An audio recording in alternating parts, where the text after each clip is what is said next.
Kilala nyo ba ang banda or ang P-pop na One South? Kung saan ay isa rin sa nakakuha ng recognition sa kakatapos lamang na 10th Music Award. Ang One South ay nakakuha ng Cultural Excellence Award. Sa kanilang post, sinabi nilang Cultural Excellence Award, our first national recognition, and it's all because of the people who never stop supporting us. Happy to bring this honor back to Mindanao. At alam nyo ba na ang One South ay lumabas na sa iba't ibang platform sa telebisyon, mga kilalang programa sa telebisyon. At sa tuwing sila ay tatanungin kung sino ba ang inspirasyon nila at kung sakaling magkakaroon sila ng pangalan, sino at kanino nila nais na makakulab at sino nga ba ang inspirasyon nila bilang isang P-pop din dito, of course, sa Pilipinas. Sa kanilang Facebook post na One South, makikita ang kanilang naging post kung saan sa tuwing tatanungin sila ay sinasabi nila na ang SB19 ang isa sa hinahangaan at inspirasyon nila. Say nila, we are 18 and because of our parents, SB19, we've also made a name in P-pop today.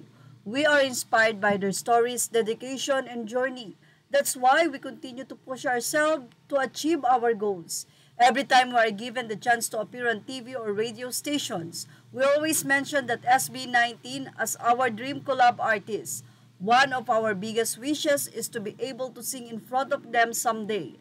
I know that Pinunong Pablo would be proud of us because I still remember one of his interviews where he said, to everyone who shares the same passion and dreams, just keep going kahit walang maniniwala sa inyo, ako ang maniniwala sa inyo.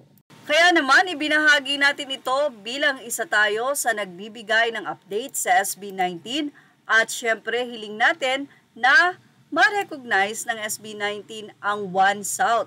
And of course, sigurado naman na napaka-supportive din ng 18 sa lahat ng P-pop o dun sa mga nais nga po na mag-share ng kanilang fashion and music. Especially kung ang music na iyong ilalabas ay talaga namang kapupulutan ng aral kung saan dyan nakilala ang grupo na SB19.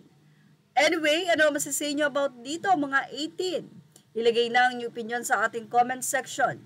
Images or all credit to the rightful owners. Please like, share, and subscribe.